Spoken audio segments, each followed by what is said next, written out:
সবশেষ 2024 সালে 38.48 বিলিয়ন ডলারের তৈরি পোশাক রপ্তানি করেছে বাংলাদেশ, যা বিশ্ববাজারে তৈরি পোশাক শিল্পের প্রায় 7%।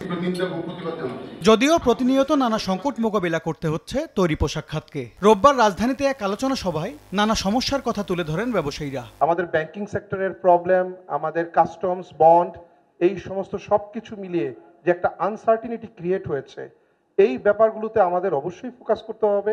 আমরা $45 মিলিয়ন শিপমেন্ট করতে গেলে 4 ঘন্টা বিদ্যুৎ থাকে না।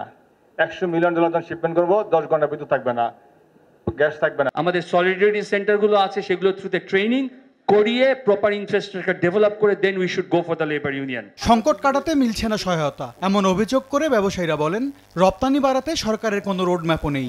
BTMA, BGMA, buying house association, আমরা তিনজন মিলে আমাদের ইনভেস্টমেন্ট হচ্ছে $75 বিলিয়ন। আমরা এক্সপোর্ট করি $40 বিলিয়ন। আমাদের স্বপ্ন আছে 50 পার করব, 100 পার করব, কিন্তু সরকারের কোনো উদ্যোগ আছে? ব্যাংকের কারণে আজকে অন টাইমে অনেক ফ্যাক্টরিগুলো ঠিকমতো এলসি ওপেন করতে পারছে না। তার অ্যাকাউন্টে টাকা আছে, তার আছেন, কিন্তু তার ব্যাংকের পলিসি দিতে পারছে না।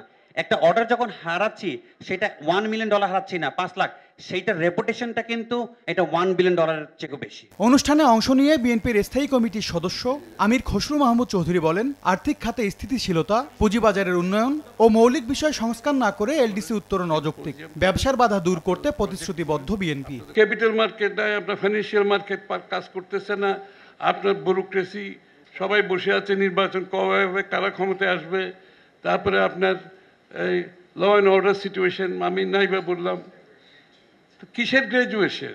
একসাথে আপনাকে পোর্ট টার্ন অ্যারাউন্ড কমাতে হবে, ইন্টারেস্ট রেট কমাতে হবে, ডিরেগুলেশন করতে হবে।